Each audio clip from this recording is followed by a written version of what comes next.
जी नमस्ते, वंदे मातरम। 5 जनवरी 2023 वीरवार और व्याख्यान नंबर 149 149 आयुर्वेद विषय पर आलोचना 70 नाम से प्लेलिस्ट है। चैनल का नाम है स्वस्थ समृद्ध परिवार। इस प्लेलिस्ट में जाएं, ये सारे व्याख्यान आप सुन सकते हैं, क्रमवार सुन सकते हैं। और कल किसी ने क्वेश्चन पूछा था कि ऋतुचर्या के बारे में बताएं, उसकी पोस्ट दीपक भाई ने डाल दी थी, जिसमें 6-7 ऑडियो ऐसे हैं जो अ, ऋतु के हिसाब से है, हेमंत ऋतु, ग्रीष्म ऋतु, ऐसे। तो वो सब लोग सुन सकते हैं। अगर किसी को नहीं मिला है तो आप इस ग्रुप को दोबारा चेक कर लीजिए, टेलीग्राम ग्रुप को, आपको मिल जाएगा। और अदरवाइज जो है, आप प्ले लिस्ट खंगालें, उसमें आपको ये सारे सत्र मिल जाएंगे। और वैद जी का भी बहुत स्वागत है, आप सबका भी स्वागत है जुड़ने के लिए। वंदे मातरम। और विषय के बारे में बताएंगे दीपक भाई।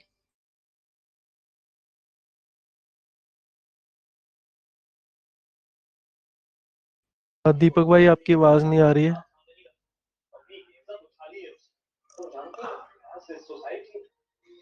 एक सेकंड, दीपक भाई रीज्वाइन कर रहे हैं।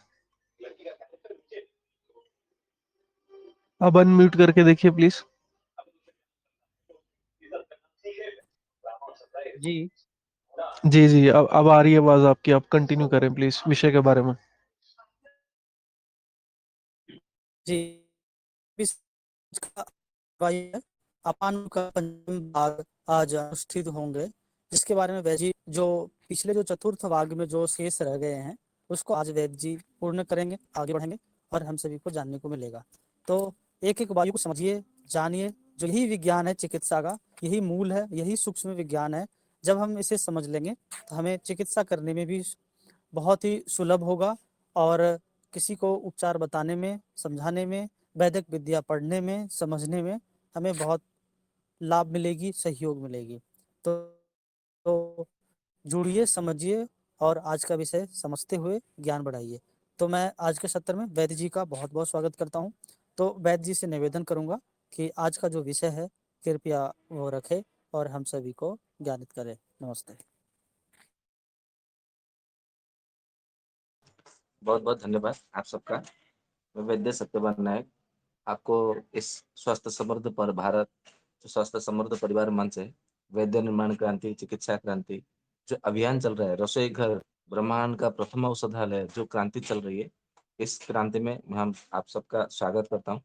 भगवान धन्वंतरि जी को नमन करते हुए और अपने श्री गुरु के चरणों में अपने मस्तक को नतमस्तक करते हुए आगे का आज का जो आलोचना सत्र है उसको आगे बढ़ाते हैं। सबसे पहले एक सूत्र को लेते हैं।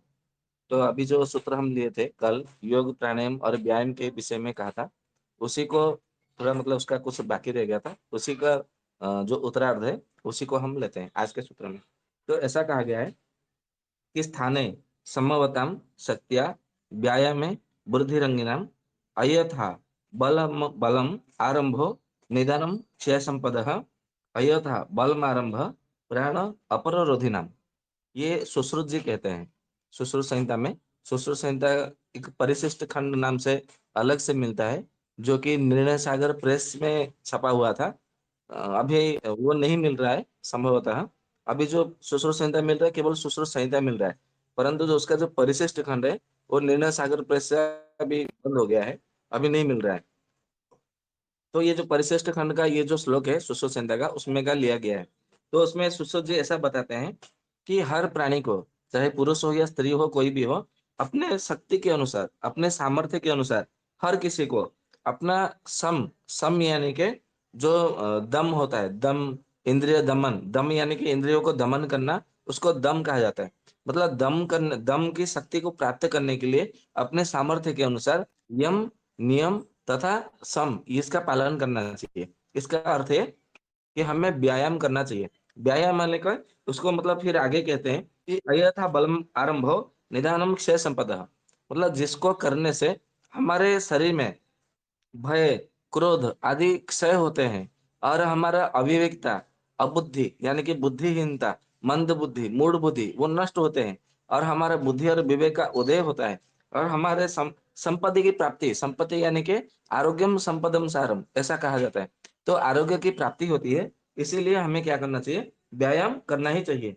व्यायाम व्यायाम यानी कि किसी की भाषा में दंड बैठक हो सकता है। जो स्त्रियां होती है घर में काम काज करती है, उनके लिए कोई ऐसा व्यायाम करने की जिम जाने की जरूरत नहीं है।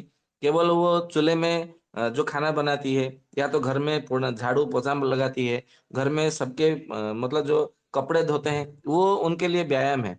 परंतु आज सब क्या है, मतलब नौकरानी रख लेते हैं झाड़ू पोछा के लगाने के लिए, कपड़े धोने के लिए वॉशिंग मशीन ले आते हैं, और पंखा के लिए तो सबके घर में मतलब ठंडी के लिए एसी है, कूलर है।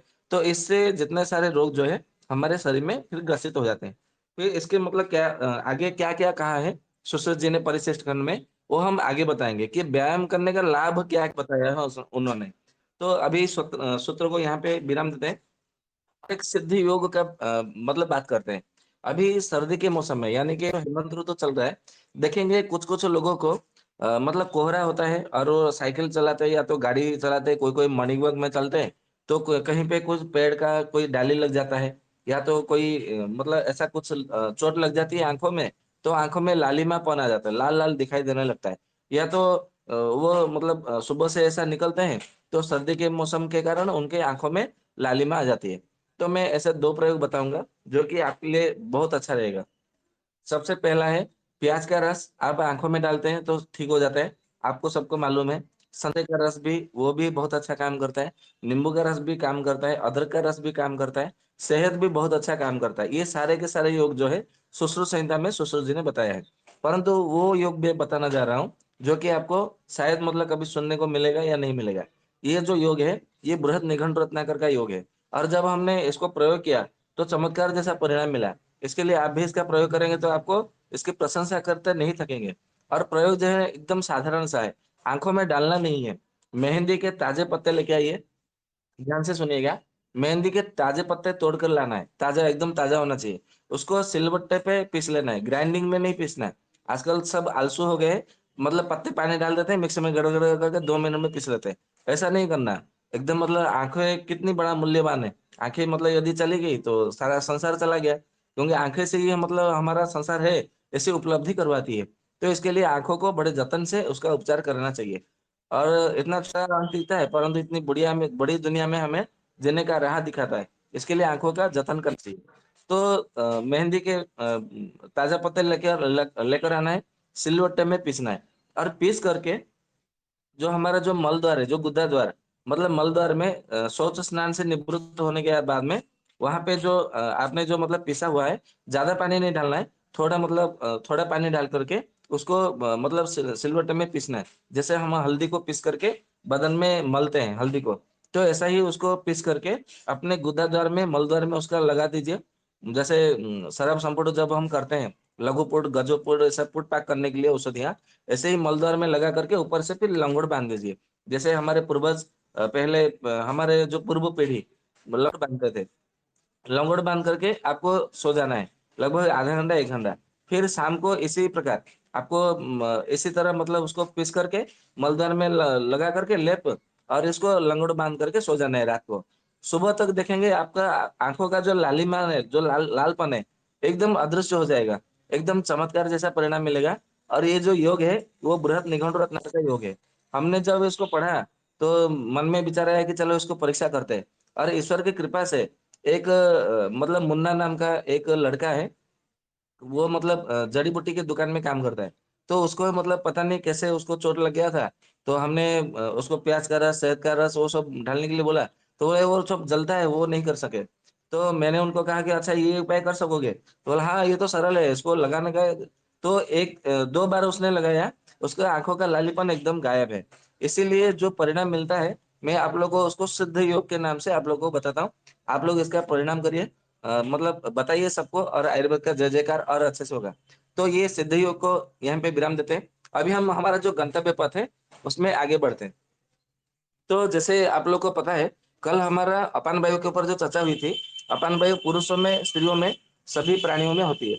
परंतु पुरुषों में कुछ विशेष कारण होते हैं दिक्कत होने का, और स्त्रियों में कुछ विशेष कारण अलग से होते हैं, स्वतंत्र रूप से। क्योंकि अपान वायु का काम क्या है? मल कर निकालना, और मूत्र को बाहर निकालना, और जो अपान वायु जो गैस होता है उसको निकालना, जो पाद बोलते हैं। ये इसको तीनों को निकालना पुरुष, स्त्री, बच्चा, बूढ़ा सब में।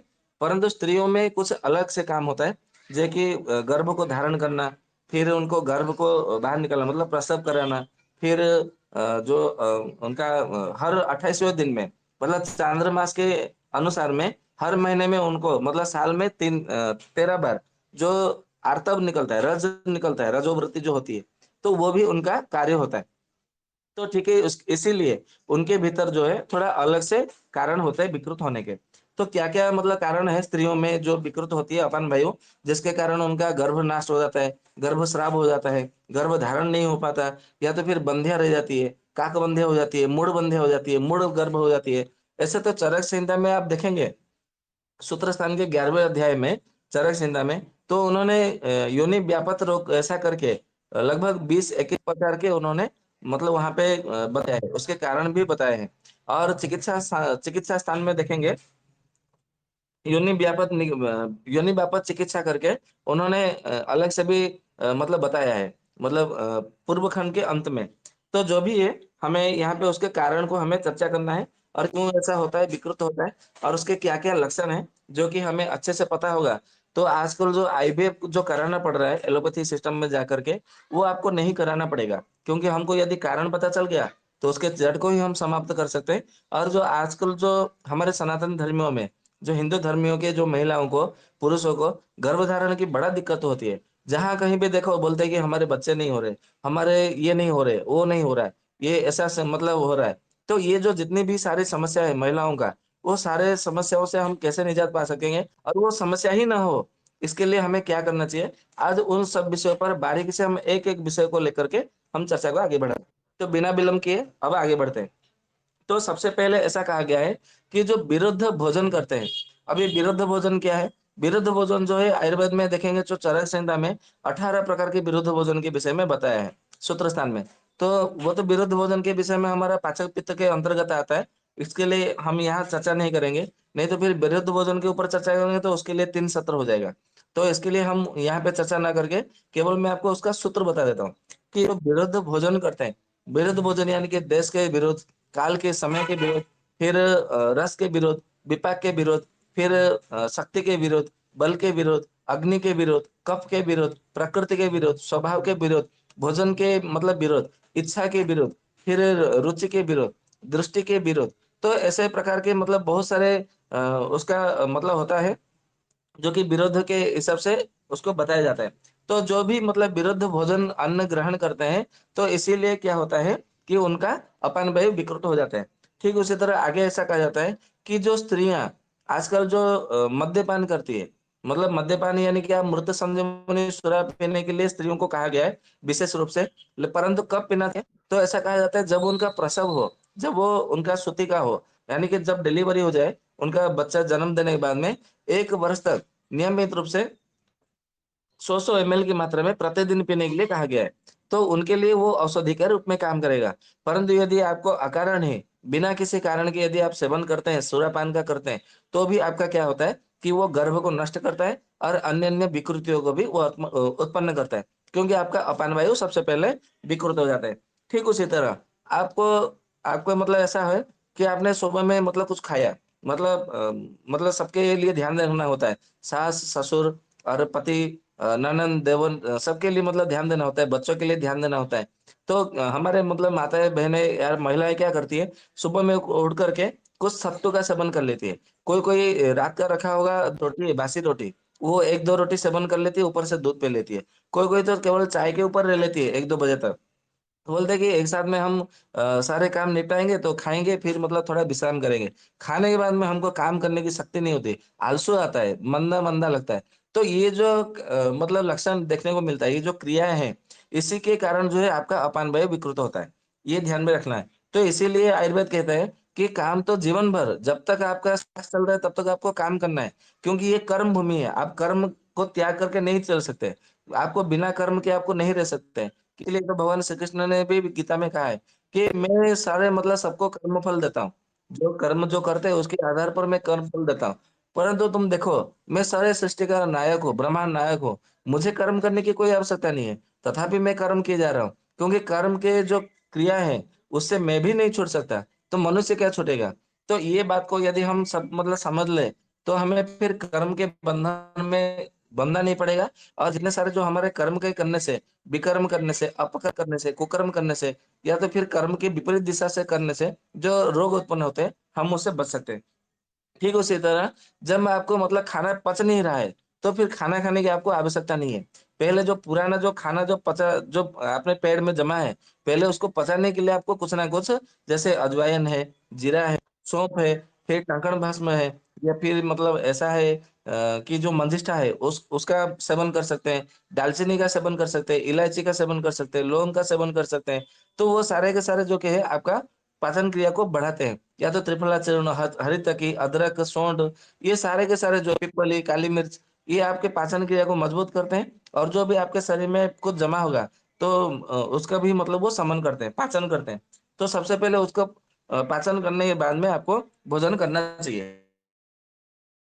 परंतु यदि आपने ये समझा कि अभी मतलब समय मिला है थोड़ा, मैं खा लेता हूँ, नहीं तो फिर बाद में समय नहीं मिलेगा, भूख नहीं लगा तो क्या हुआ, थोड़ा खा लेता हूँ, फिर मतलब अभी बहुत सारे काम बाकी है। तो ऐसे जो महिलाएँ मतलब करते विचार करके जो काम-काज में जुटी रहती है, केवल काम, काम, काम। सुबह से उठने के बाद में रात को सोने तक केवल काम, काम, काम। सोने के बाद में भी फिर मतलब दिक्कत, अरे मतलब सब ध्यान से तो सोए, कुछ गलती तो नहीं हो गया? सुबह के लिए फिर मतलब ऐसा जुगाड़ करना है, कल सुबह में मतलब क्या करना है, कितने बजे उठना है, बच्चे के स्कूल भेजना है। ये रात को सोते समय में भी उनकी मतलब मन में ये चिंता लगी रहती है। इसीलिए उनको ज़्यादा जो है वो अपनव्यय विकृत हो जाता है।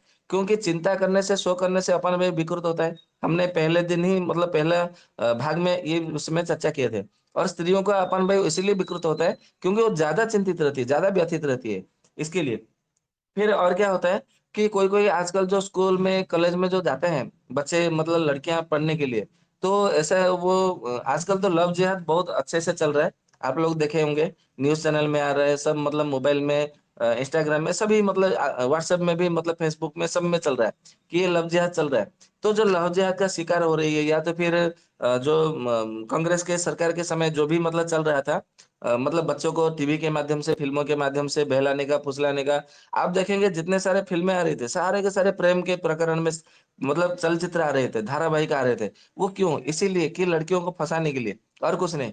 तो वो प्रेम जाल में फँस जाती थी, फिर वो गर्भवती हो जाती थी, तो फिर वो जाकर के प्राइवेट जो नर्सिंग होम है, वहाँ पे वो गर्भस्राव कराते थे, गर्भपात कराते थे।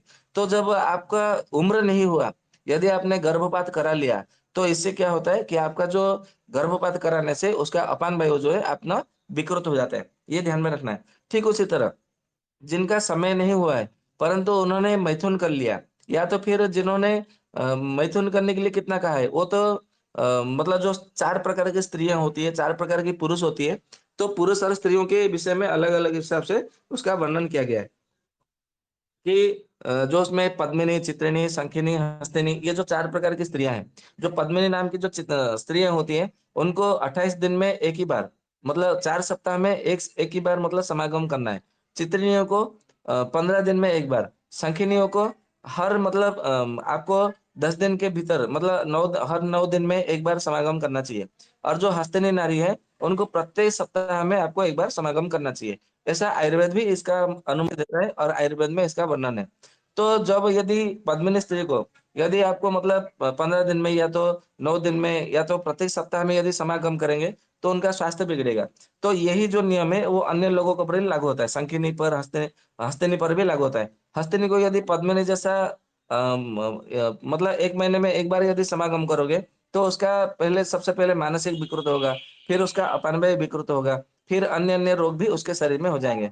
तो इसके लिए आपको सबसे पहले ध्यान देना है ज़रूरी है आजकल इसीलिए मुझे बोलना पड़ रहा है, क्योंकि आप देखेंगे बहुत सारे ऐसे ग्रुप में राजीव भादी के भी मतलब ग्रुप में हमारे ग्रुप में भी आते हैं, कि बोलते हैं कि आपको वीर्य की कमी, धातु की कमी, नपुंसकता में ये सा वैसा जोश ला देगा व मतलब क्या-क्या वो ऐसे शब्द लिखे रहते हैं। आप कोई भी रेल स्टेशन में जाइए, बस स्टैंड में जाइए, तो बड़े-बड़े मतलब शहरों में भी आपको ये दिखने मिलता है, दीवार पे चिपका हुआ मिलता है। हर मतलब अखबार देखिए तो अखबार के मुख्य पन्ने पर आपको यही दिखने को मिलेगा। आपको टीवी मतलब खोलो तो यही दिखने को मिलेगा। तो ये सब एक प्रकार से षड्यंत्र है और आज के जो भोली-भाली जो युवा वर्ग है, उनको ये इस बात की समझ में नहीं है और जो माता-पिता है, वो केवल धन के कमाने में, पैसे कमाने में पीछे मतलब पड़े रहते हैं। तो उनको ये बात की जानकारी नहीं होती कि अपने बच्चे को समझाना है, कि ये सही है, ये गलत है, ये उचित है, ये अनुचित है। तो ये समझाते नहीं है, ये बताते नहीं है। उनको लगता है कि हमारे मतलब हम थोड़ी समझाएँगे, तो इनको शर्म आता है। माँ का कर्तव्य है जब बेटी जब मतलब गृह युक्त हो जाए, मतलब जब उनको मासिक धर्म शुरू हो जाए, तो उसको अपना बेटी नहीं, अपना मित्र समझना चाहिए। मेरे जीवन का सबसे प्रिय मित्र, परम मित्र मेरी बेटी है और उनके साथ में जो है जैसे कोई मतलब अपने मतलब मित्र के साथ में जैसे आचरण करते हैं, व्यवहार करते हैं, वैसा व्यवहार करना चाहिए और उनको जननांग के विषय में, संभोग के विषय में कुछ-कुछ बातें और कुछ-कुछ मतलब जो नियम होते हैं, वैसा बताना चाहिए। ऐसा मैं नहीं कह रहा हूँ, चरक जी बता रहे हैं और उसके साथ में ठीक उसी तरह पुरुषों का भी कर्तव्य है, जब देखेंगे कि आपके बेटे के मतलब बगल में और मतलब छाती में थोड़ा बाल आपको दिखने लगे या तो मतलब मुँह में दाढ़ी जैसे मतलब आपको दिखने लगे, तो समझ जाना चाहिए कि मेरे बेटे में यौवन में मतलब यौवन के राज्य पर मतलब पदार्पण किया है, यौवन अवस्था पर पदार्पण किया है। तो उसको युवा अवस्था में जो-जो उसको चाहिए, वो देना चाहिए, नहीं तो फिर वो रास्ते भटक जाते हैं। तो वो जब अन्य-अन्य बातों पर वो चर्चे मतलब हो जाते हैं, तो हर कोई क्या हो जाता है कि हमको सबको ऐसा लगता है कि हाँ, यदि मेरे में यदि धातु की कमी हुई, ऐसा हुआ, समागम की मतलब हीनता हुई, तो मैं मतलब मेरी पत्नी ऐसा बुरा मानेगी, ऐसा होगा, वैसा हो जाएगा। वो अन्य-अन्य मतलब सपनों में घूमते रहते हैं। कल्पनाओं में वो घूमते रहते हैं, प्रवेश कर जाते हैं कल्पना राज्य में। तो फिर वो क्या करता है, वो सब साइड इफ़ेक्ट वाले जितने सारे जो दवाई है, उसका प्रयोग करते हैं। परंतु एक बार भी वो समझते नहीं है कि क्योंकि वो बातें ये बातें जो है ना वो लोग बताते नहीं है, क्योंकि वो बताएँगे तो उनका व्यापार नहीं चलेगा, उनका बिज़नेस ठप हो जाएगा, इसलिए वो बताते नहीं है। और क्यों बताएँगे वो लोग? क्योंकि उनको तो पैसों के मतलब चक्कर में पड़ना है, पैसा ही चाहिए उनको। आपका आप जिए मरे उससे उनको कोई मतलब नहीं है।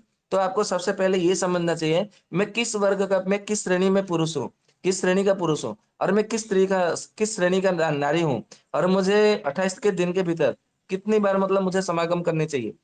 सबसे पहले ये ज्ञान होना चाहिए। यदि ये ज्ञान नहीं है, तो फिर आप मतलब कोई का कुछ नहीं हो सकता आपका। ये मतलब कुछ नहीं हो सकता क्या? मतलब आपका फिर अपान-वायु विकृत हो जाएगा। ये समझ में रहना चाहिए। तो जो गर्भपात करा देते हैं बार-बार, बार-बार, तो उससे अपान-वायु उनका विकृत हो जाती है। ठीक उसी तरह जिनको कितनी बार मैथुन करना है, उनको पता नहीं है। यदि जिनको अधिक करना चाहिए, यदि वो कम करेंगे, तो उनका अपान-वायु विकृत होगा। जिनको कम करना चाहिए, यदि वो अधिक करेंगे, तो उनका अपान-वायु विकृत होगा। ये भी मतलब बात है। इसीलिए आपको समझना चाहिए कि आयुर्वेद कहता है कि अपने अपने आप को जानो, अपने आप को पहचानो। तो ये अपने आप को जानना, अपने आप को पहचानना का क्या अर्थ है? ये कभी मतलब आप यदि ध्यान से सोचेंगे, तो आपको समझ में आएगा कि ये केवल अकेला आयुर्वेद को पढ़ने से बाकी सारे शास्त्र पढ़ लिए गए और किसी शास्त्र की कोई आवश्यकता नहीं है। और मैं ऐसा इसलिए कह रहा हूँ, क्योंकि सब कुछ आयुर्वेद ही तो मतलब है। क्योंकि मैंने एक बार बताया भी था आप लोगों को, फिर से बता देता हूँ कि एक आयुर्वेद को समझाते-समझाते चारों वेद हो गए। एक आयुर्वेद को समझाते-समझाते 268 उपनिषद हो गए। एक आयुर्वेद को समझाते-समझाते 36 संहिता, 54 पुराण, 6 दर्शन शास्त्र और न जाने क्या-क्या ग्रंथ मतलब हो गए कि आप कह नहीं सकते। केवल अकेला आयुर्वेद को समझाते-समझाते। तो इसीलिए हे प्यारे बंधुओं, आप केवल आयुर्वेद को ही समझ लो। आपको दूसरे किसी ग्रंथ को समझने की आवश्यकता नहीं है। आपको जो मतलब भगवत गीता भी है, ये भगवत गीता मतलब क्या है? आपको आयुर्वेद ही तो है। आप मतलब अभी कोई वैष्णव या तो कोई मतलब बोलेंगे ये सत्यवान पाखंड फैला रहा है या तो कोई गलत-गलत बात बता रहा है। तो इसके लिए मैं शास्त्रार्थ के लिए भी मैं प्रस्तुत हूँ। मतलब गीता का एक-एक श्लोक मतलब लेके आइए, फिर उसको आयुर्वेद के साथ में संबंध बनाइए। मतलब उसका अर्थ निकालिए। यदि आयुर्वेद के साथ में उसका संबंध ना बना, एक-एक श्लोक का, एक-एक अक्षर का, फिर मुझे कहना कि हाँ, ये तो सच में इसमें आयुर्वेद के साथ में इसका कोई नाता नहीं है, कोई संबंध नहीं है। फिर मैं मानूँगा। तो ठीक उसी तरह जो अधिक मात्रा में केवल सवारी पे ही चलते हैं, जैसे गाड़ी पे चलते हैं, ट्रक की सवारी करते हैं, ट्रेन की सवारी करते हैं, बस की सवारी करते हैं, एरोप्लेन में मतलब जो पायलट वाले हैं, जो क्या बोलते हैं उनको एयर होस्टेस जो मतलब कहा जाता है। तो जो भी है, अभी तो मतलब ट्रेन में भी पायलट हो गए हैं हमारे ड्राइवर स्त्रियाँ। तो ऐसे जो मतलब होते हैं ना, तो स्त्रियाँ जो केवल मतलब सवारी पर चलते रहते हैं, आजकल तो साइकिल, गाड़ी, रिक्शा सबको चलाने लगी है, तो उनका अपान वायु विकृत हो जाता है। इसीलिए पहले स्त्रियों को सवारी करने के लिए मना किया जाता था, मतलब चलाने के लिए। मतलब मान लीजिए कि मैं कोई ड्राइवर है, तो ड्राइवर का पदवी उनको नहीं दिया जाता था, कि उनको उनका अपान वायु विकृत हो जाए तो फिर आगे वंश कौन बढ़ाएगा? इसके लिए वो गाड़ी गाड़ी में मतलब सवारी में बैठ सकते हैं, परंतु सवारी मतलब जैसे सारथी का काम होता है ना, सारथी का बागडोर संभालने का काम जो है, वो स्त्रियों को नहीं दिया जाता था, इसीलिए। ठीक उसी तरह जो अधिक पैदल चलते हैं, केवल पैदल ही चलते हैं, तो उनके लिए ये भी मतलब है कि अपान वायु विकृत हो जाता है। अभी आप बोलेंगे कि पैदल तो चलना ही चाहिए, क्योंकि ये हमारे शरीर के लिए मतलब अच्छा है। सही बात है, मैं मना नहीं कर रहा हूँ। तो आयुर्वेद में उसका कुछ सीमा मतलब किया गया है, कुछ नियत रखी गई है कि आपको इतने मतलब रास्ता आपको चलना चाहिए। तो इसके लिए भी एक विधान है। जैसे आजकल मतलब बताया जाता है ना कि आपके शरीर का ऊंचाई जितने इंच का हो, उतना ही आपका जो है शरीर का वजन होना चाहिए। ये साधारण सा बात है, स्वाभाविक बात है। और स्त्रियों में जो है उसका जितने इंच का वो शरीर होंगे, उसके 5 मतलब माइनस कर लीजिए, माइनस का मतलब 5 कर लीजिए। तो वो जितना मतलब आएगा, उनकी शरीर का वजन उतना रहना चाहिए। ऐसा कहते हैं मेडिकल साइंस वाले। परंतु ये वजन के क्षेत्र में आयुर्वेद किसी बात का पुष्टि नहीं करता है। आपका वजन जो है आपके धातुओं पर निर्भर करता है। और सबसे वजन किसका होता है? अस्थि धातु का होता है। यदि आप पतले हैं, अस्थि धातु यदि मजबूत है, तो वजन तो आपका ज्यादा रहेगा। जैसे मैं अपनी ही बात कर दूं, जब मैं छोटा बच्चा जैसा था, मतलब 14-15 साल की मैं बात कर रहा हूँ, तो उस समय मैं थोड़ा पतला था। परंतु जब मेरा वजन होता था तो 58 किलो होता था। तो डॉक्टर लोग भी परेशान हो जाते थे, हैरान हो जाते थे। अरे हमारा मशीन तो नहीं बिगड़ गया? फिर से खड़े होता, फिर से नीचे उतरो, फिर से खड़े होता, तो देखते तो फिर 58 किलो आता था। वो लोग समझते रहे ये पतला इतना पतला है, ये 58 किलो कैसे आ जाता है? तो बाद में पता चला मतलब इसका जो है हड्डियां ही मतलब इनका मतलब इतना मजबूत है कि, और इनका इतना मतलब वजन जो हड्डियों में है, इसके लिए इनका वजन ज्यादा है। और अभी भी मैं इतना पतला नहीं हूँ, मतलब इतना मोटा भी नहीं हूँ। परंतु अभी भी मैं वजन करता हूँ ना, तो कम से कम 70 किलो, 67 किलो से 66 किलो इतना वजन आ ही जाता हूँ। परंतु आप देखेंगे तो बोलेंगे यार ये इतना इतना मोटा नहीं है, फिर इतना वजन कैसे है? तो ये जो वजन होता है ना, ये अपना अस्थि धातु का वजन होता है। तो आपका अस्थि धातु जितना मजबूत रहेगा, आपका वजन उतना रहेगा। ये इंच के चक्कर में मत पड़िए, क्योंकि इंच के चक्कर में चक्रव्यूह में फंसा करके आपको दुर्बल बनाना चाहते हैं। कहीं ऐसा ना हो कि कल को यदि कोई मतलब विश्व युद्ध होना पड़ा और सबको मतलब भारत के ऐसा प्रधानमंत्री हमने ये कह दिए, आह्वान कर दिया एक दिन, जैसे मतलब जैसे बोल दिया आज से रात रात के 12 बजे से नोट बंद, 500 और 1000 के।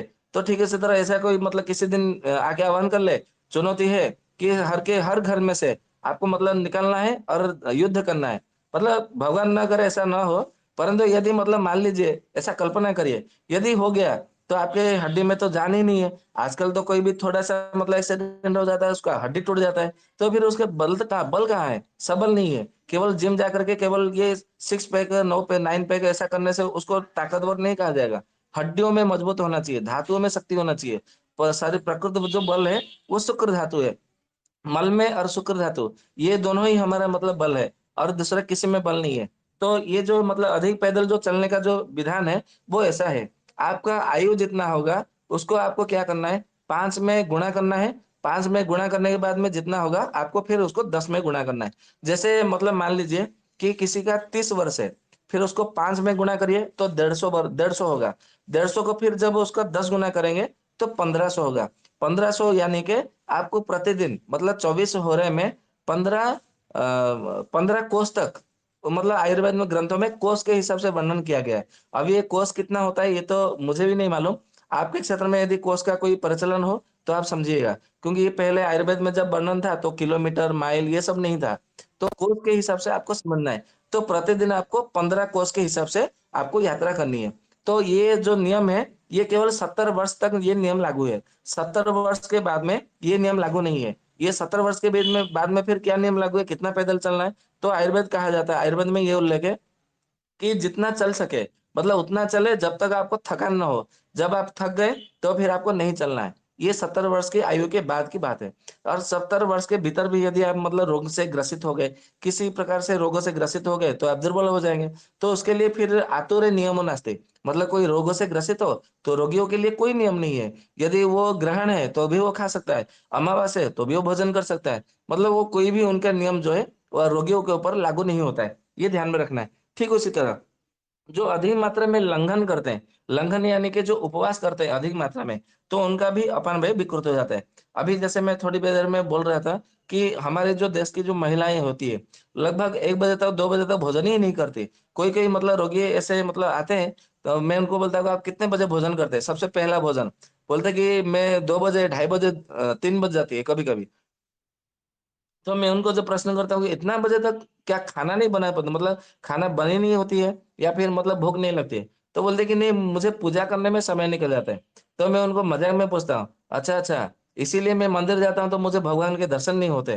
बोले क्यों? आपको भगवान के दर्शन क्यों नहीं होते? तो ऐसा कभी-कभी उपवास करना पड़ता है रोगियों के साथ में, जो नानी-दादी की उम्र के आते हैं ना, तो उनको ऐसा बोलते हैं ना तो उनको हँसी आती है। तो मैं कभी-कभी बोल देता हूँ कि मैं मंदिर जाता हूँ इसलिए मुझे भगवान के दर्शन नहीं होते। बोले क्यों बेटा ऐसा? बोला सारे के भगवान को देव देवी 33 करोड़ देव-देवताओं को तो आपके अपने घर में पूजा करके रखे हैं। मुझे कहाँ मंदिर में दर्शन होंगे? इसलिए मैं खाली हाथ जाता हूँ, खाली हाथ आता हूँ। तो वो फिर हँस पड़ती है। फिर उनको समझाना पड़ता है कि ऐसा ना करें, सुबह में कुछ ना कुछ मतलब फलाहार कर ले, ऐसा जो भी हो। जो कफ-वर्धक जो आहार-विहार होते हैं, उनको यदि पालन कर लेंगे, तो आपका अपान-वायु विकृत नहीं होगा। क्योंकि वायु को यदि विजय प्राप्त करना है, यदि समन करना है, तो आपको कफ का सहारा लेना पड़ेगा। कफ की यदि आपने वृद्धि कर ली, प्राकृत कफ की, तो कि फिर आपके शरीर में अपान वायु विकृत नहीं होगा। यदि हुआ भी है, तो भी वो कोई दिक्कत नहीं करेगा। ठीक उसी तरह जो अधिक मात्रा में कर्षण करते हैं, कर्षण यानी कि जो अधिक मात्रा में आजकल मतलब जो क्या बोलते हैं उसको विभिन्न प्रकार के जो देखते हैं ना अम, जो ड्रेस जो कपड़े होते हैं, छोटे-छोटे कपड़े पहनते हैं, फिर वो न जाने क्या-क्या वो सब जो नाचने का, जो नृत्य करने का जो होता है ना, जो रोबोट जैसा कें ऐसा करके वो जो नाच गाना गाते हैं, फिर वो मतलब कितना गंदा-गंदा वो सब मतलब काम करते हैं वो लोग, वो मुँह में भी मतलब आता नहीं है। तो ये जो सारे करते हैं ना उसको कर्षण के नाम से आयुर्वेद में कहा गया है। तो ऐसे कर्षण करते हैं ना तो फिर उनका अपान-वायु विकृत हो जाता है। ठीक उसी तरह ऐसा कहा जाता है, जो खाली पेट में, भूखे पेट में महिलाएँ यदि भार वहन करती है, भार वहन यानी कि कोई बोझ यदि ढोती है, बोझ ढोती है, तो उनका अपान-वायु जो है, वो विकृत होने लगता है। ठीक उसी तरह शरत ऋतु और ग्रीष्म ऋतु, ये दोनों ऋतु को छोड़ करके यदि महिला यदि मतलब दिन में सोती है, तो भी उनका जो अपान वायु वो विकृत होने लगता है, ऐसा कहा जाता है। ठीक उसी तरह और भी ऐसा कहा जाता है कि स्त्रियों को रक्त को बढ़ाने वाली जितने सारे जो फल है, जैसे अनार है, गाजर है, फिर मतलब ये सब्जम है, फिर टमाटर है, फिर मूली है, ठीक उसी तरह मतलब संतरा भी है, नींबू है, ये सबको आपको अधिक मात्रा में आपको जो है सेवन करते रहना चाहिए। ठीक उसी तरह यदि एक बार भी आपको किसी महिला को तो यदि एक बार भी चक्कर आने लगा, तो आपको तुरंत जो है किसी न किसी जो शतावरी है, मेथी है, ठीक उसी तरह सौंठ है और ये त्रिमध चूर्ण है, फिर त्रिसुगंधी चूर्ण है, इन सब का आपको सेवन करना चाहिए। अश्वगंधा का, यष्टिमधु का इनका अधिक मात्रा में सेवन करना चाहिए। जिससे कि आपका क्योंकि स्त्रियों को चक्कर अधिक मात्रा में तभी आता है, जब उनका अपान-वायु विकृत होता है और गर्भाशय का दुर्बल यदि आपने सही कर दिया, तो फिर आपका शरीर जो है एकदम चंगा-चंगा रहेगा। आप ध्यान में रखिए, कोई भी यदि मतलब इसी ग्रुप में अभी सत्र में हो कोई महिला, यदि उनका किसी का गर्भाशय मतलब कोई विकृत हुआ है, दुर्बल हुआ है, तो याद करिए, आपको जब गर्भाशय दुर्बल हुआ है या तो विकृत हुआ है या तो गर्भ नष्ट हुआ, या तो आपको गर्भ में संतान नहीं पल रही है, तो याद करिए सबसे पहले आपको चक्कर कब आया था? जब आपको मासिक धर्म आया तब, उस समय की बात है, या तो मासिक धर्म शुरू होने से पहले 1 सप्ताह, 1 महीना, 15 दिन पहले आपको सबसे पहले चक्कर आया था, या तो बार-बार चक्कर आ रहा है। ये जो चक्कर आता है ना, भ्रम जिसको शिरोभ्रम, भ्रम ऐसा कहा जाता है, ये कोई मामूली बात नहीं है। हर किसी को लगता है उसको चक्कर आया, गिर पड़ा तो उसको अपस्मार की चिकित्सा कर दो, मिर्गी की चिकित्सा कर दो। परंतु वास्तविकता के वो सत्य जो है ना, उससे कोसों दूर है। तो उसके हमें कारण समझना पड़ेगा। ठीक उसी तरह कभी-कभी जो स्त्रियाँ होती है बचपन में यानी कि जब वो जवानी में प्रवेश करती है, जो उनके शरीर में यौवन आती है, तो उनको ऐसे बात करेंगे, हँसते-हँसते हर किसी से, हँसते-हँसते बात करेंगे, नेत्रों को खिला-खिला के मतलब जैसे फूल खिलती है ना, खिलता हुआ मतलब वो बातें करेंगे, तो हर किसी का नज़र जो है ना उनके ऊपर आ जाता है। तो हर किसी को मन में ये लगता है कि ये मुझसे प्रेम करती है। तो ये भावना जो दूसरे पुरुषों में आती है, तब भी उनका अपान-वायु विकृत होता है। अभी आप लोग बोलेंगे ये कैसा विचार है? ये तो मतलब छोटा बच्चा है जैसी है। अभी इसमें मतलब वो अभी जवान हुई, अभी एक दूसरों के साथ में हँसता हुआ बात करेगी तो यदि वो पुरुष यदि विचार करता है, तो फिर उसकी मतलब दोष है, उसकी समस्या। इसकी अपान वायु क्यों विकृत होती है? ऐसा इसलिए होता है, वायु किससे अपान वायु किससे चलता है? मन की गति से चलता है। आपको ध्यान में रखना है। यदि आपको मतलब समझ में नहीं आ रहा हो, तो इसका सूत्र मैं फिर से आपको दोहराता हूँ। याद है जब अपान वायु मतलब कार के विषय में हम चर्चा कर रहे थे, तो अपान वायु का काम क्या है? मतलब पेट साफ करना, ये पहला काम है। तो जब किसी को सुबह 8 बजे जाते हैं पेट साफ करने के लिए, परंतु किसी को यदि किसी काम की वजह से बाहर जाना पड़ रहा है, तो सुबह 4 बजे वो उठकर जाना चाहता है। तो उसको 4 बजे उसका पेट साफ होना चाहिए, परंतु कभी उसको 4 बजे उठते ही जाता है तो पेट साफ नहीं होता है। परंतु यदि किसी ने उसको बोल दिया या ये किसी ने इसने किसी को बोल दिया कि मुझे 4 बजे जाना है उठ करके और कैसे भी करके मुझे टॉयलेट जाना है या फिर मुझे बाहर जाना है, तो मुझे 4 बजे उठना है। या तो फिर अपने पति को या तो पत्नी पत्नी को, बच्चों को, पिताजी को, माताजी को, भाई-बहन किसी को भी, दोस्त को भी यदि बता दिया हो, तो उसको जैसे ही 4 बजे जाएगा ना तो उसका आँख खुल जाएगा और वो उसको मतलब लगेगा, पेट में मतलब मोशन आना, तो जाएगा तो उसका पेट पूरा एकदम साफ हो जाएगा। वो भी हैरान हो जाएगा, अरे! आज कैसे मतलब अचानक हो गया? उसको ऐसा लगेगा कि हाँ, मेरे रात में ये खाया था, तो इसके लिए ऐसा हो गया। परंतु वास्तविकता उससे अलग है, पृथक है। क्योंकि जो अपान वायु है, ये मन की बात सुनता है। मन की गति से मतलब गति होती है। इसीलिए मन का जो गति है वो वायु से मतलब माध्यम से चलती है। ये आपको ध्यान में रखना है। तो कोई भी पुरुष यदि किसी स्त्री के ऊपर, किसी बच्चे के ऊपर भी मतलब आकर्षित होते हैं, तो बच्चे का अपान वायु विकृत हो जाते हैं। अब जितने भी जो एक तरफ़ा जो प्रेम का जो केस प्रकरण आपको देखने को मिला होगा, हमारे भारतवर्ष में तो ज़्यादा मात्रा में मिलती है। क्योंकि हमारे भारतवर्ष जो सेक्युलरिज़्म का राष्ट्र है ना, मतलब सहिष्णु वाला देश है। धर्म मतलब सभी प्रकार के धर्म निरपेक्ष वाला राष्ट्र है। तो हर किसी को शरण देता है। परंतु अपना ही मतलब शुद्ध-बुद्ध नहीं रहता। अपना कोई ऐसा नहीं रहता कि हमारा मतलब कुछ है, हमको पता ही नहीं चलता और हमारे विरुद्ध जितने सारे संवैधानिक नीति बनाए गए हैं। तो जितने सारे जो स्त्रियाँ या तो बच्चियों का बलात्कार हुआ है या तो जो भी हुआ है, मैं तो ऐसा नहीं कह रहा हूँ कि आप मतलब जाके उसका संधान कीजिए, ऐसा बताइए। परंतु देखिए, आपके यदि अंचल में या तो क्षेत्र में ऐसा कभी कोई घटना हुआ हो, तो उसको मतलब प्यार से उसको पूछिए कि तुम्हें कभी मतलब ऐसा हुआ है कि तुम्हारा प्रतिदिन पेट अच्छे से साफ होता होगा और तुम्हारा पेशाब भी मतलब जाता होगा अच्छे से क्लियर से और कुछ दिनों से अभी पेट साफ अच्छे से नहीं हो रहा होगा, उसके बाद में तुम्हारा मतलब बलात्कार हुआ या तो ऐसा हुआ, ये घटना घटी, तो बोलेगा कि हाँ, वो याद करके बोलेगी, हाँ, ऐसा हुआ था। मुझे लगभग 2-3 महीने पहले या तो 6 महीने पहले या तो 1 साल पहले, क्योंकि जब से उसके ऊपर नज़र आएगी, तब से उसका जो अपान-वायु है वो विकृत हो जाएगा। ये आपको एक लक्षण है और ये लक्षण आपको माँ को समझ में आएगी, पिता, भाई को ये समझ में नहीं आएगी। इसीलिए आयुर्वेद कहा है, माँ के लिए जब बेटी जब जवान हो जाती है, ग्रह युक्त, ज्ञान युक्त हो जाती है, तो उसको अपना परम मित्र समझना चाहिए। जहाँ भी जाए, उसको साथ में लेकर जाना चाहिए। यहाँ तक कि पहले जो खेत में जाते थे, मतलब शौच के लिए, तो अपने बेटी को साथ में लेकर जाते थे, शौच के लिए। स्नान भी करते थी, तो अपने बेटी को साथ में लेकर के स्नान करती थी। हल्दी भी अपने शरीर पे, बदन पे मलती थी, तो अपने बेटी को साथ लेकर के बदन पे मतलब वो हल्दी मलते थे। वो पहले पुरानी परंपरा है। आजकल ये बातें किसी को बताएँगे तो बोलेगा, "सारे पुरानी बातें हैं। अभी ये सब मतलब इनका कोई मोल नहीं है।" ये सब ऐसे बातें करते हैं। ठीक उसी तरह यदि सोने का है, मतलब सोते समय भी बच्चे को मतलब अपनी बेटी को साथ में लेकर के सोना चाहिए। यदि आपको मतलब किसी भी मतलब हास-परिहास करना चाहिए, तो भी अपनी बेटी के साथ में जैसे मित्रों के साथ में परिहास करते हो, ऐसा ही परिहास करना चाहिए। तो इससे क्या होगा, कोई भी लड़का यदि उसे कोई छेड़े या तो कुछ भी होगा, वो सीधा आकर के अपनी माँ को बोलेगी कि देखो, और अपनी बेटी को बेटी ना करके उसको दोस्त या तो मित्र के संबोधन करके आप बोलेंगे, तो आपको हर बात वो बताएगी।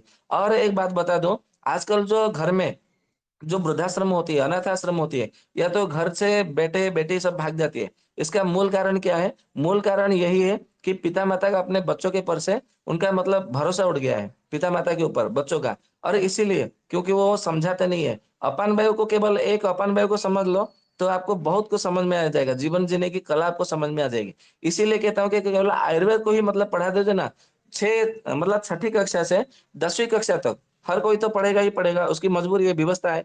क्योंकि मैट्रिक यदि मतलब 10वीं कक्षा किसी ने उत्तीर्ण नहीं किया, 10वीं भी पढ़ा नहीं है, ये क्या है? कोई मतलब इसको मनुष्य बोलते हैं क्या? आज की स्थिति में ये है, ये मतलब परिभाषा है। तो केवल सरकार को मैं इस मंच के माध्यम से आह्वान करता हूँ या तो फिर निवेदन आग्रह करता हूँ, केवल छठी कक्षा से 10वीं कक्षा तक चरक संहिता, सुश्रुत संहिता और अष्टांग संग्रह, अष्टांग हृदय, ये जो चारों का केवल जो सूत्र स्थान है, उन सूत्र स्थानों को ही केवल पढ़ा दी जाए और कुछ मत करे सरकार। और जो आपको जो पढ़ाते हैं ना बायोलॉजी, वो बायोलॉजी ना पढ़ा करके केवल इसी का सूत्र स्थान यदि पढ़ा दी जाए, तो हमारे भारतवर्ष केवल 2 ही वर्ष में, 2 से 3 वर्ष के अंदर इतना परिवर्तन आ जाएगा कि आप कल्पना नहीं कर सकते। ये जो बोल रहे हैं ना कि हमें एलोपैथिक चिकित्सा को भगाना है, हमें स्वदेशी चिकित्सा लानी है और ये करना है, वो करना है, आपको कुछ करने की ज़रूरत नहीं है। केवल ये एक सरल काम कर दो। जैसे कोई घर में अंधेरा भरा पड़ा है, हम बोलेंगे कि हमें अंधेरा मिटाना है, अंधेरे को निकालना है, अंधेरे को दूर भगाना है। अरे भैया, अंधेरे को क्यों दूर भगाओगे? केवल एक दीपक जला दो, बस काम खत्म। अंधेरा अपने आप में भाग जाएगा। तो यही काम हमें करना है, एक काम, कि छठी कक्षा से 10वीं कक्षा तक जो बच्चे होते हैं, उनको सभी स्कूल और सभी मतलब कॉलेजों में केवल यही पढ़ाई आपको कर दो, चरक संहिता, सुश्रुत संहिता, अष्टांग संग्रह, अष्टांग हृदय, ये सबका जो सूत्र स्थान है, सभी सूत्र स्थानों को भाग भाग करके ये 10वीं कक्षा तक ये मतलब उनका विज्ञान करके, आयुर्विज्ञान करके एक केवल पुस्तक ही जोड़ दो, या तो जो जीव विज्ञान पढ़ाया जा रहा है उसके बदले में इसको पढ़ा दो। बस आपको कुछ करने की जरूरत नहीं, सब कुछ वही बच्चे करेंगे, क्योंकि बच्चे जो है ना कल के भविष्य होते हैं देश के, ऐसा मतलब कहा जाता है। ठीक उसी तरह जिनको बार-बार प्यास लगती है, मतलब जो स्त्रियों को, परंतु वो पानी नहीं पीती है। फिर वो कोई-कोई बोलते हैं कि मुझे प्यास तो लगती नहीं है, परंतु जब मुझे पीरियड होती है, मासिक चक्र जब शुरू हो जाती है, तो 3 दिन 4 दिन तक मुझे ज़ोर से प्यास लगती है। मेरा गला सूख जाता है, मेरा गले में जलन होती है। तो ये जब दिक्कत होती है, लक्षण देखने को मिलता है, तो आपको तुरंत समझ समझ जाना चाहिए कि जो आपका जो अपान वायु है, वो विकृत होने वाला है, मतलब हुआ नहीं है, वो विकृत होने वाला है। यदि आपको प्यास लगा और आपने पानी पी लिया, तो आपको फिर कोई दिक्कत नहीं होगी। ठीक है, उसी तरह और एक मैं बात बता दूँ यहाँ पे, बात बताऊँगा तो फिर आपको सबको मतलब ये लगेगा, मतलब गलत लगेगा। आयुर्वेद कहता है, जब आपको मासिक धर्म शुरू हुआ, तो सूर्यास्त के बाद में ना आपको भोजन करना है, ना आपको पानी पीना है। ये महिलाओं के लिए विशेष बात है। यदि आपने भोजन किया सूर्यास्त के बाद में, तो फिर आपका अपान वायु को विकृत होने से कोई नहीं रोक सकता। आपको गर्भ मतलब धारण जो क्षमता है, वो मतलब वो दुर्बल होगी ही होगी। आपका गर्भाशय विकृत होगा, आपका गर्भाशय दुर्बल हो जाएगा। फिर आपके जो शरीर में जो रक्त धातु है, वो भी कम हो जाएगी। ये आपको समझ आना चाहिए। और फिर आपको जो करना है, क्या करना है? ना भूमि पे सोना है सोना है, मिट्टी के ऊपर सोना है। आजकल तो कोई भी मतलब घर में मिट्टी नहीं है। हर कहीं देखो तो मार्बल का घर है, टाइल का घर है, सीमेंट का घर है, तो मिट्टी कहाँ से मिलेगा? इसीलिए मतलब हर किसी को देखेंगे, हर किसी के घर में, हर मतलब जो स्त्री होती है, वो बीमारी पाया जाता है। ज़्यादा मात्रा में क्या होती है कि उनको कमर में दर्द होता है, कंधों में दर्द होता है, बाल झड़ने लगते हैं, टूटने लगते हैं। फिर उनको शरीर में मतलब हीमोग्लोबिन की मात्रा कम ही रहती है। हर किसी को देखो तो ये यूट्रस गर्भाशय मतलब छोटा है या तो बड़ा है, या तो फिर सिस्ट बनी रहती है, ओवेरियन मतलब उनका खराब हो जाता है। फिर उनको हेवी ब्लीडिंग हो जाती है, फिर गर्भाशय निकाल देनी जाती है। फिर उनका इतना पित्त अधिक मात्रा में हो जाता है कि पित्ताशय में पथरी बन जाती है, गल ब्लैडर में। ये सारे के सारे जो दिक्कत होती है, ऐसा क्यों होती है? क्योंकि उन्होंने सूर्यास्त के बाद में उन्होंने भोजन किया होता है। आपके क्षेत्र में भी देखिए, हर कोई सूर्यास्त के बाद में भी बड़े आव से, चाव से मतलब खाते हैं। और क्या खाते हैं? मैगी खाते हैं, चाउमीन खाते हैं, पास्ता खाते हैं, पिज़्ज़ा खाते हैं, बर्गर खाते हैं और चाय, कॉफ़ी सब पीते हैं। तो उनका अपान वायु विकृत नहीं होगा तो क्या हमारा विकृत होगा? तो ठीक उसी तरह कोई-कोई ऐसा करते हैं कि जब उनको मासिक धर्म आया, तो 3 दिन तक जो है, उनको ज़्यादा बात नहीं करना चाहिए, क्योंकि ज़्यादा बात करने से उनका अपान वायु विकृत हो जाएगा। ऐसा सुश्रुत जी बताते हैं। परंतु आजकल देखें, तो मोबाइल में लगे रहते हैं, टीवी देखते रहते हैं, या तो किसी के साथ में मतलब किसी के साथ में मोबाइल में घंटों बातें मतलब बातें करते रहते हैं, या तो हँसी-मज़ाक वो चलता रहता है। ज़्यादा करके कॉमेडी को ज़्यादा दृश्य देखने को पसंद करते हैं। व्यंग्यता में ज़्यादा मतलब भरे पड़े हैं और ऐसा कहा गया है कि व्यंग्यता से आप जितनी दूरी बनाए रखेंगे, आपका अपान वायु उतना ही अच्छा रहेगा। ऐसा इसीलिए क्योंकि जो अपान वायु होता है ना, साधु होता है और साधु को व्यंग्य की कोई आवश्यकता नहीं है। व्यंग्य के नाम से ही वो अपान वायु साधु जो होता है ना चिढ़ते हैं, तो अपान वायु भी आपको चिढ़ने लगता है। आजकल जितने सारे जो कपिल शर्मा शो है या तो वगैरह-वगैरह जो भी शो है, हम देखते हैं, ये दूसरों को निंदा करके, खिल्ली उड़ा करके जो मतलब वाही-वाही करना, लोगों को हँसाना, राम के नाम पर हँसाना, सीता के नाम पर हँसाना, राधा के नाम पर, कृष्ण के नाम पर, पुराणों के नाम पर, वेदों के नाम पर, उपनिषदों के नाम पर, ये जो अन्य-अन्य धर्मों की बातें करके मतलब जो लोगों को मतलब विकृत करने लगते हैं। गौ माता के ऊपर निबंध, प्रबंध लिख करके लोगों को हँसाते हैं। तो ये जो विकृत जो कर्म करते हैं, व्यंग करते हैं, विकृत व्यंग, ये इससे क्या होता है अपान वायु विकृत हो जाता है। इसीलिए आप इनसे जितना दूर बनाए रखेंगे बने रहेंगे, उसके लिए आपका अपान वायु जो है ना उतना सही रहेगा। ठीक उसी तरह स्त्रियों का यदि माफ़ कीजिए किसी को गलत लगता है तो, जो आयुर्वेद में है वो मैं बता रहा हूँ। ऐसा कहा गया है कि स्त्रियों को दूसरों की बातें निंदा करना, दूसरों के बारे में बात करना, दूसरों की ईर्ष्या करना, दूसरों की हिंसा करना और दूसरों के विषय में मतलब घृणा का भाव रखना, ये सब मतलब सरल भाव है, सहज भाव है। ऐसा कहा जाता है। यदि ये सब बातें यदि करते हैं स्त्रियों में, तो उनका जो है अपान वायु विकृत होगा ही होगा। ऐसा आयुर्वेद में इसका कारण एक माना गया। ठीक उसी तरह स्त्रियों में अधिक मात्रा में लोभ पाया जाता है। किसी का मतलब कोई गिर गया तो वो लेना चाहेंगे, या तो मतलब अपने से कोई ज़्यादा खर्चा हो जाता है तो मतलब अपने लिए खर्चा करेंगे, लेकिन किसी दूसरे के धर्म के लिए या तो किसी विषय के लिए खर्चा करने की बात आएगी, तो बोले इतना खर्चा क्यों करना है? वो ज़्यादा हम हमें हमें खर्चा करने की क्या ज़रूरत है? वो करे अपना खर्चा। मतलब ऐसे अपने पति से या तो अपने भाई से, पिता से, अपने सास ससुरों से, इस प्रकार से वो बातें करते हैं खर्चे को लेकर, पैसे को लेकर। तो ये जो धन का जो लोभ होता है, अन्य अन्य विषय का जो लोभ होता है, इससे भी अपान भाई वो उनका विकृत हो जाते हैं। ठीक उसी तरह जो अपने गुरु वर्ग के सामने जो हंसी मजाक करते हैं, गुरु वर्ग यानी कि सासू हो गया, ससुरा हो गया, ससुर या तो फिर मतलब जेठ हो गए, बड़े भ्राता हो गए, पिता हो गए, गुरु हो गए, पति भी मतलब ऐसा है, क्योंकि पति रहे वो गुरु स्त्री नाम, ऐसा कहा गया है। स्त्री के लिए तो पति ही उसका सबसे श्रेष्ठ गुरु है। तो पति के सामने हंसना, मतलब हंसना एक प्रकार से अच्छा है, मतलब पति के सामने। परंतु खिल्ली उड़ाते हुए जो हंसना, मतलब हंसी मजाक करना, ये इसका अपान वायु का विकृत होने का एक मूल कारण है, मुख्य कारण है। ठीक उसी तरह जो केवल मतलब आलसी-आलसी मतलब बने रहते हैं कि मुझे अच्छा नहीं लग रहा है, मेरे हाथ में दर्द हो रहा है, मेरे पैर में दर्द हो रहा है, मेरे सर में दर्द हो रहा है, मुझे कुछ करने को अच्छा नहीं लग रहा है, मैं कुछ कर नहीं सकती। आज होटल से लेकर आ जाओ, आज ये लेके आ जाओ, मैं आज मतलब ये खाने का मन करता है, मेरे से ये होता नहीं है, तुम ये आते समय ये लेकर आ जाओ, या तो मैं ऑर्डर दे दूँ, पिज़्ज़ा बर्गर का ऑर्डर दे दूँ या उसको मतलब ऐसा कर दो और मतलब शॉपिंग के लिए आज चलते हैं, आज छुट्टी का दिन है। तो ये सब जो मतलब जो कार्य जो है ना दक्षता जो दक्षा है, मतलब आज की मतलब जो महिलाएँ, तो इससे भी उनका जो अपान वायु है, वो विकृत हो जाता है। ये मतलब समझने वाली बात है। ठीक उसी तरह जिनका मतलब पेट में कुछ ना कुछ गड़बड़ है, मतलब पेट उनका मतलब सही से पचा नहीं है और उनके पेट में आम बनने लगा है। तो जब आम बनने लगता है, जमा होने लगता है, संचय होने लगता है, तो उनका पेट बाहर जाने लगता है, तोंद बनने लगता है। जैसे कि कोई देखेंगे कि जब तक मतलब उनका विवाह नहीं हुआ था, तो अपने आप को फिट बनाए रखते थे। जैसे ही विवाह हुआ, तो वो धीरे-धीरे मोटी होने लगी और उनका प्रसव नहीं हुआ, मतलब संतान नहीं हुआ है। फिर भी वो मोटी होती जा रही है। तो इसका अर्थ ये है कि उसके शरीर में आम बनने लगा है, आम संचित होने लगा है। तो जब आम संचित होने लगता है, तो भी आम जो अपान वायु है, वो विकृत होने लगता है। ठीक उसी तरह जो अधिक मात्रा में मांस और जो मुर्गी का मांस होता है, मतलब जिसको चिकन बोलते हैं, और अंडा और जितने सारे कोल्ड ड्रिंक्स मतलब ठंडे पानी है, ये जो अधिक मात्रा में जो महिलाएँ सेवन करती है, तो इससे भी जो उनका जो अपान वायु है, वो विकृत होता है। ये आपको मतलब समझना चाहिए। ठीक उसी तरह कभी-कभी क्या होता है कि आजकल क्या हो गया वो जो मतलब पेड़ होता है ना व्हिस्पर व्हिस्पर बोलते हैं उसको, व्हिस्पर और खुशी नहीं और कुछ-कुछ बहुत सारे मतलब ऐसे स्टेप फ्री ये सब मतलब बहुत सारे ऐसे निकल आए हैं। परंतु आयुर्वेद में एक प्रकरण है, आप योनि व्यापक मतलब देखेंगे निदान में, चरक संहिता में, उन्होंने ऐसा कहा है कि जब मासिक धर्म किसी को आए, तो उनको क्या करना चाहिए, सफेद रंग का या तो पीले रंग का कपड़े में उनको मतलब लंगोट जैसा उनको बाँध करके रहना चाहिए। और आप ये बात किसी को बोलेंगे ना, तो बोले ये सब ख़्याल की बात है, ख़्यालात के है। ये आजकल मतलब ऐसा नहीं है। मतलब ये पैसा इनका खर्च हो जाएगा, इसीलिए विस्पर और स्टेफ्री लाने के लिए मना कर रहे हैं। अभी विस्पर और स्टेफ्री में कितना पैसा खर्चा हो जाता है। जब हमारे देश में यज्ञ काम करता थे, आप कोई यज्ञ करके देखिए, यज्ञ हवन कर्म, लाखों करोड़ रुपए खर्च हो जाते हैं एक यज्ञ कर्म में। और हमारा जो देश है ना, यज्ञ करने का देश है। 18 48 प्रकार के संस्कारों में यज्ञ हवन होता है। मतलब कोई भी कार्य मांगलिक कर्म हो, तो केवल वो यज्ञों से, हवन से ही मतलब वो कार्य होते थे। तो जब वो यज्ञ करके लाखों करोड़ रुपए खर्च कर सकते हैं, तो ये ₹40 ₹50 अदा करके व्हिस्पर या स्टेपनी नहीं ला सकते हैं। वो लाने के लिए क्यों मना किया है? इसीलिए मना किया है क्योंकि उसके आपका अपान जो विकृत हो जाता है। और क्यों विकृत हो जाता है मैं उसका कारण बताता हूँ।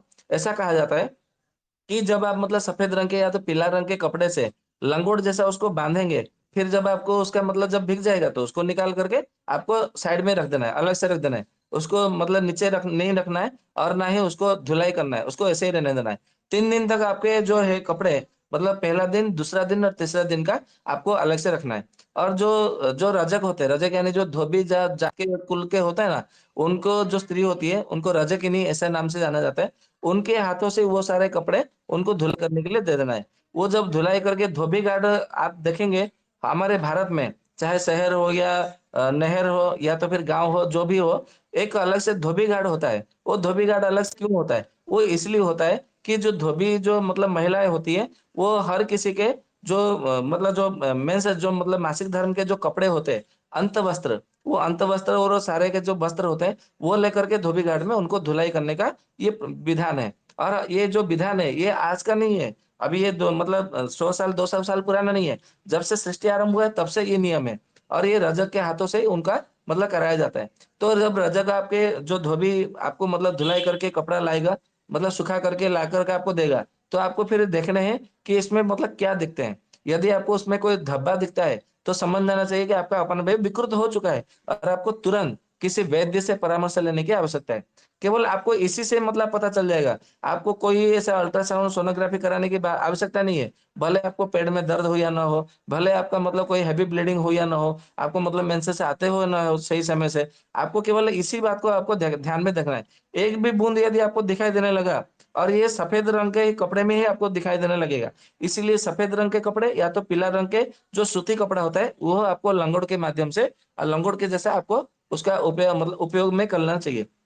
तो जिससे कि अपानवायु विकृत हुआ या तो आपका गर्भाशय, डिंबाशय कुछ भी विकृत होता है, श्रोणि विकृत होता है, खराब होता है तो आपको इससे पता चल जाएगा।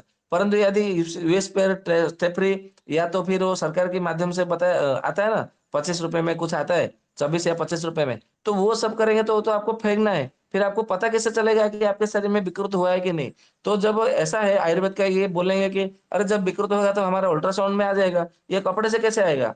आप एक बार कोई परीक्षा करिए, आपके बेटी की बहन का किसी पे यदि मतलब किसी का हुआ है, तो जब किसी के मतलब ये कपड़े में 1 बूँद या तो 2 बूँद दिखाई देने लगे, तो उसका जाकर के आप सोनोग्राफी कराइए। उसका सोनोग्राफी में रिपोर्ट बिल्कुल नहीं आएगा। आप बोलेंगे कि उसका मतलब यदि नहीं आएगा तो उसका गर्भाशय सही है, परंतु माफ़ करिए, आयुर्वेद ऐसा है कि आपको 6 महीने के बाद में होने वाला जो रोग है, वो पहले से आपको सूचित कर देता है। ये हमारे ऋषियों का मतलब सूत्र है, ऋषियों का सिद्धांत है। 1 साल बाद में आपको जो होने वाला गर्भाशय का रोग है, वो आपको सूचित कर देता है। इसीलिए ये सब सिद्धांत मतलब बने हुए हैं और ऐसा नहीं है कि पैसे को बचाने के लिए मतलब किए गए हैं। यदि पैसे बचाना होता तो यज्ञ नहीं करते, क्योंकि यज्ञ में लाखों करोड़ रुपए खर्च होते हैं। तो ये आपको मतलब ध्यान में रखना है और इसका यदि आपने थोड़ा-सा भी यदि पालन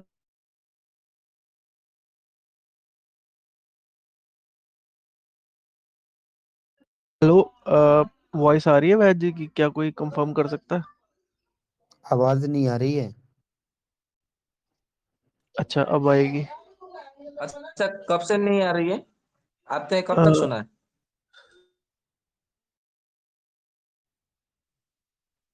हेलो? कंफर्म करना कोई भी।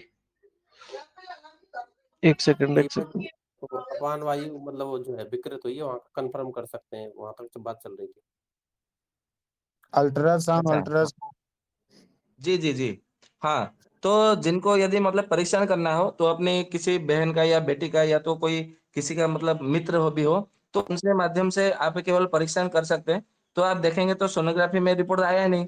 तो ये आयुर्वेद कहता है कि आपको 6 महीने बाद में या तो 1 साल के बाद में, 2 साल के बाद में आपका जो गर्भाशय या तो श्रोणि है या तो डिंबाशय है, वो खराब खराब होने वाला है। यदि आपने अभी से ही उसकी चिकित्सा करा ली, तो कम पैसे में, कम दिन में आपका जो रोग है वो सही तरीके से ठीक हो जाएगा। तो ये हमारा ऋषियों का सिद्धांत है। यदि इसी बात को यदि समझ गए, तो आप बहुत सारे मतलब रोगों से बच सकेंगे। आज जो एक-एक मतलब बच्चे के लिए आज ये डॉक्टर के पास में, कल वो वैद्य के पास में, कल वो डॉक्टर के पास में, फिर लोग पूछते हैं कि अरे स्पेशलिस्ट कौन है? स्पेशलिस्ट कौन है? कितने भी आप स्पेशलिस्ट के पास चले जाओ, आपने तो पहले सबसे पहले अपन भाई को ही विकृत कर दिया। तो फिर आपको मतलब संतान कैसे होगा?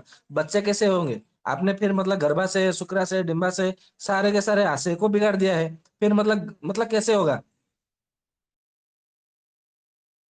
जैसे आपने मतलब घर बनाया है, परंतु कोई मतलब देवार्चन के लिए कोई ऐसा जगह नहीं है। जैसे आप कोई मतलब मंदिर जाते हैं, तो भगवान की पूजा करते हैं। शमशान में जाकर के तो मंदिर की पूजा भगवान की पूजा नहीं करते हैं ना।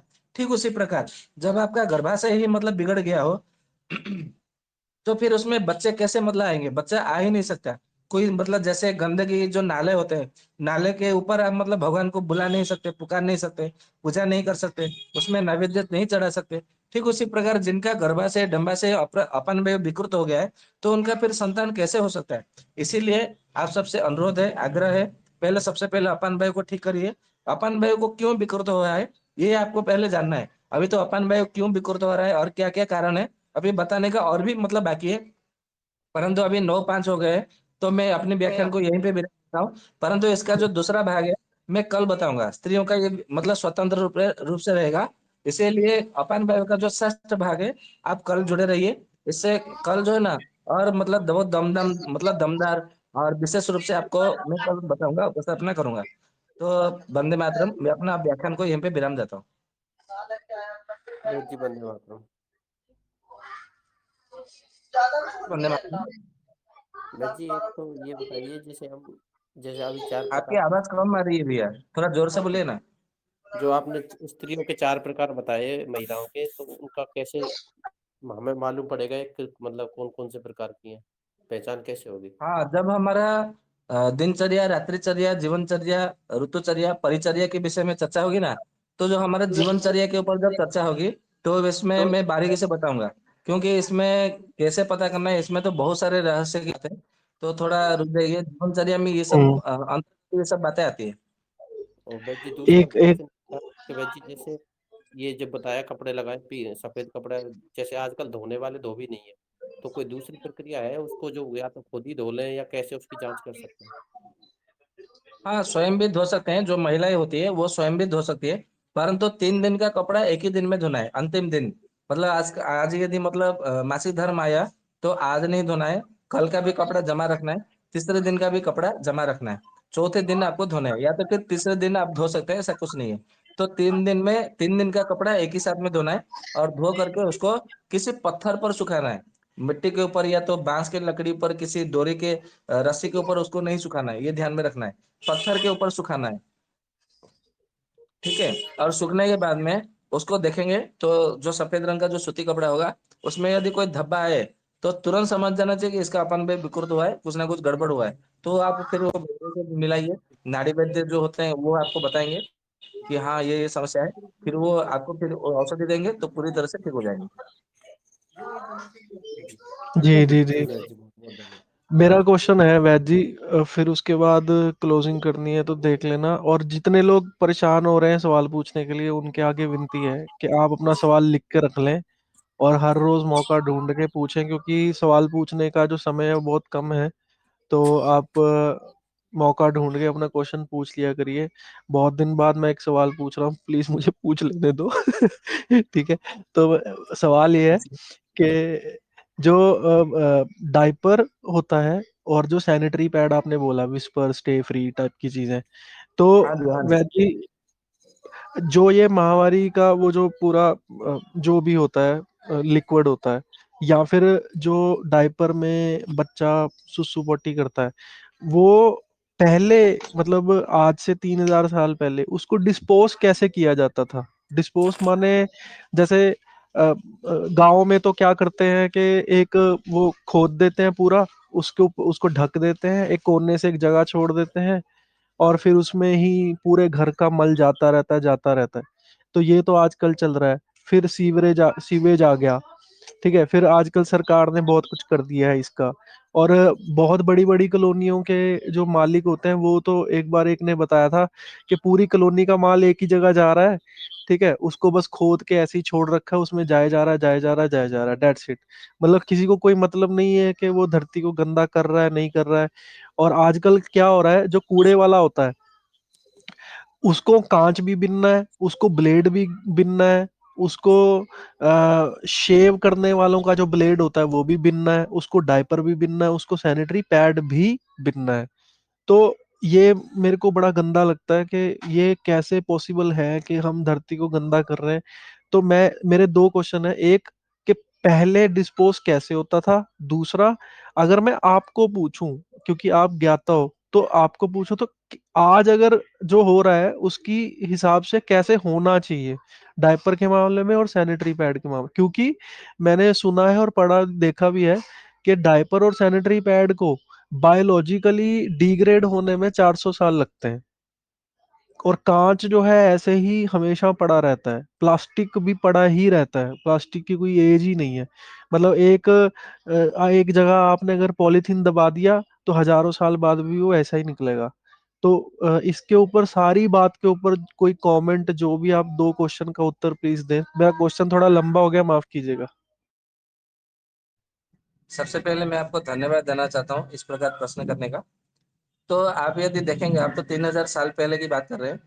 मैंने जब आयुर्वेद के ऊपर गवेषणा किया, संशोधन किया, तो उसका जो संकलन, जो सार है उसका मतलब मिला है, जो रहस्य मतलब मुझे प्राप्त हुए हैं अपने गुरु की कृपा से, ईश्वर के आशीर्वाद से, भगवान धन्वंतरि जी की करुणा से, उसके आधार पर मैं आपको बताना चाहता हूँ। ये जो स्त्रियों की जो अभी माहवारी, जो मासिक धर्म के समय जो सैनिटाइजर या सैनिटाइजर के मतलब जो सैनिटाइजर पैड के विषय में आपने बोला, वो उसका विषय, या तो जो छोटे बच्चों का जो पैड होता है, उसका मतलब बदलने का विषय। तो उसके लिए ऐसा है, बच्चों के लिए वो अलग प्रक्रिया है, उसका इसमें कोई समानता नहीं है। परंतु यदि स्त्रियों के लिए जैसे मतलब अभी मैंने बताया कि आयुर्वेद में बताया है, सफेद रंग का अथवा पीला रंग का, उसका सूती कपड़े का, सूती यानी कि कॉटन का, आपको कपास का कपड़ा आपको मतलब व्यवहार में लाना चाहिए, उपयोग में लाना चाहिए। और वो एक बार आपको व्यवहार करेंगे, लाते हैं, तो कम से कम 1 वर्ष तक वो रहता ही रहता है, वो खराब नहीं होता है। यदि 1 वर्ष के बाद में यदि वो खराब हो भी गया, तो आपको क्या करना है कि आपको घर से बाहर थोड़ा दूर जा करके उसको मतलब किसी बाहर जा करके उसको थोड़ा मतलब जहाँ पे खेती-बाड़ी ना होती हो या तो जो भी हो, वहाँ पे क्या करना है, वहाँ पे आपको थोड़ा ज़मीन खोद करके आपको दबा देना है। और जो सूती कपड़ा होता है ना, जो कपड़ा होता है कॉटन का, वो जल्दी ज़मीन में मिट्टी को वो मिल जाता है, उसमें कोई दिक्कत नहीं है। तो ये बात अलग बात है। या तो फिर ऐसा कर सकते हैं कि उसको कपड़े को जब वो सफ़ेद हो मतलब पूरी तरह से साफ हो गया हो धोबी के हाथ से, तो उसको फिर आप जला करके उसका जो राख है, तो आप उसको बाहर मतलब फेंक सकते हैं, किसी मिट्टी के नीचे दबा सकते हैं। ये उसका पहला पहला प्रक्रिया है। बाकी रहा जो बच्चों का जो बिस्तर होता है ना, वो थोड़ा एक ओर से ऊँचा, दूसरी तरफ नीचा, ऐसा आयुर्वेद में कहा गया है। काश्यप संहिता में देखेंगे, तो सूत्र के रूप में बताया है। और सुश्रुत संहिता में भी बहुत अच्छे से बताया है, अष्टांग हृदय में भी बहुत अच्छे बताया है। और कौमार तंत्र यदि पढ़ेंगे, तो कौमार तंत्र में भी बहुत अच्छे से बताया है, स्वस्थ वृत्त के मतलब हिसाब से। तो ऐसा कहा गया है कि जो बच्चों का जो शीश होता है, वो थोड़ा ऊपर रहना चाहिए, और जो उनके जो कमर या तो फिर जो पैर होता है, वो थोड़ा नीचे मतलब थोड़ा ढकना मतलब थोड़ा जैसे हम रास्ता चलते हैं, तो ऊँच-नीच तो आती ही होती है ना, जो ब्रिज आती है, तो हमें पहले ऊँचाई उड़ना होता है। फिर जब ब्रिज के ऊपर जाने के बाद में फिर नीचे मतलब झुकना पड़ता है। झुकना नहीं मतलब नीचे की ओर आना पड़ता है।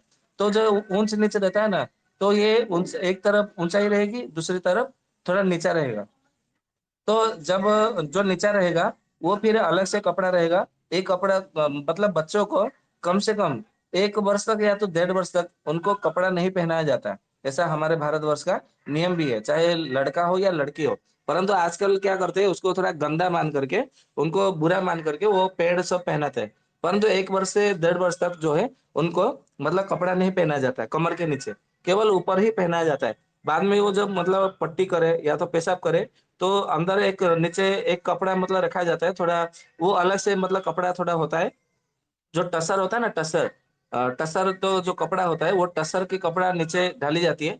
तो जो भी मतलब उसमें बच्चा पोटिया करता है, तो वो कपड़ा को निकाल दिया जाता है। फिर दूसरा कपड़ा टसर का वहाँ पे रख देने का ये विधान होता है। तो उससे बच्चे के शरीर में कोई संक्रमण नहीं होता, कोई रोग नहीं होता, और उससे कोई ऐसा खतरा नहीं होता है, और कोई मतलब कोई दिक्कत वाली भी बात नहीं होती है, और वो आराम से धुली भी जाती है। ये ऐसा विधान है हमारे आयुर्वेद में। पैड पहनाने का कोई विधान नहीं है। आजकल तो 1-2 ट्रेंड हो गया है, फैशन हो गया है ना, फैशन के नाम पे सब दिखावा कर रहे हैं सब। अपना स्टेटस दिखा रहे हैं और कुछ नहीं है। तो स्टेटस दिखाते फिर रोगों से ग्रसित हो जाते हैं, और कुछ नहीं है। ठीक है भैया? जी, जी, भैया जी बहुत-बहुत धन्यवाद। वंदे मातरम।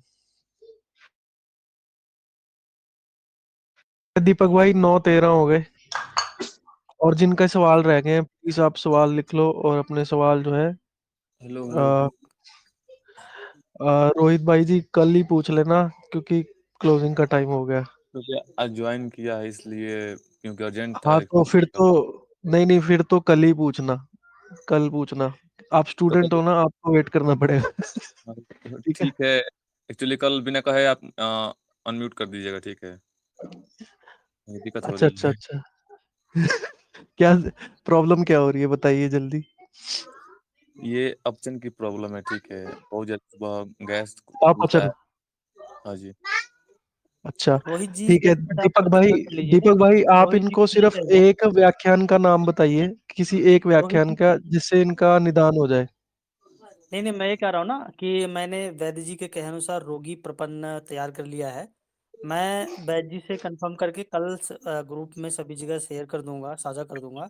तो उस प्रपन्न को आप भर के पूरा भेजिएगा। फिर उस प्रपन्न के आधार पर फिर आपको वैद्य जी अच्छे से उत्तर देंगे कि आपका मूल कारण क्या है और फिर उसका उपचार क्या है। तो कल आप प्रपन्न की प्रतीक्षा कर लें ऐसे। फिर वैद्य जी बताएंगे, जो वैद्य जी भी कहते हैं कि अभी अभी बता देंगे, कुछ दिन ठीक होगा फिर हो जाएगी समस्या। तो विस्तार ठीक है, से समझ अभी लीजिएगा, तो ज़्यादा अच्छा रहेगा। लंबा लंबा बीमारी है। अभी तो एक ऑप्शन बताए हैं, और भी कुछ बीमारियां हैं। तो कब बताएं, कब हम आपको बताएं? जब कहेंगे तब बता आप देंगे। कल कल प्रपन्न भर के भेज दीजिएगा, हम कल ग्रुप में साझा कर देंगे। फिर वैद्य जी उसका उत्तर आपको जरूर देंगे। ग्रुप में ही आपको वैद्य निर्माण क्रांति ग्रुप में आपको उपचार मिल जाएगी। हाँ जी, थैंक यू। ठीक है जी। जी, बहुत-बहुत धन्यवाद आप सभी का, आप सभी श्रोतागण का और स्वस्थ समृद्ध परिवार के सभी महान कर्णधारों का बहुत-बहुत धन्यवाद, आभार है। इस क्रांति में आप सभी अपनी आहुति दे रहे हैं और यह क्रांति निरंतर बढ़ता जा रहा है और आने वाले भविष्य में बहुत बड़ी क्रांतिकारी एक विचारधारा निकलेगी और हम सभी आयुर्वेद को पुनः स्थापित कर पाएँगे और जो ऋषियों का सिद्धांत है, वो पुनः हम सभी ला पाएँगे। तो इसी तरह से समझते जाइए। विशेष रूप से जो वैद्य जी आज मातृशक्ति के विषय में जो कथन कहे हैं और उच्चतम कोटि के विचार, उच्चतम कोटि के ज्ञान है, इसको समझिए। क्योंकि एक माता और एक जो मातृशक्ति है, वो जननी है और वो भविष्य का निर्माण करती है। साथ ही वैद्य जी ने हमारे बच्चों के बारे में कहा, शिशुओं के बारे में कहा, वो भी क्या है हमारे भविष्य हैं। तो भविष्य की जन्मदात्री और भविष्य जो हमारे हैं, उसके बारे में वैद्य जी ने जो आज ज्ञान दिया, इसके लिए वैद्य जी का बहुत-बहुत धन्यवाद, कोटि-कोटि वंदन।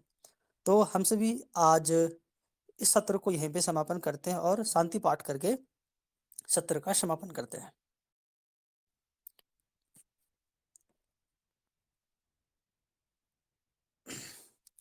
ॐ ध्यो शान्तिरन्तरिक्षं शान्तिः पृथिवी शान्तिरापः शान्तिरोषधयः शान्तिः वनस्पतयः शान्तिर्विश्वे देवाः शान्तिर्ब्रह्म शान्तिः सर्वं शान्तिः शान्तिरेव शान्तिः सा मा शान्तिरेधि।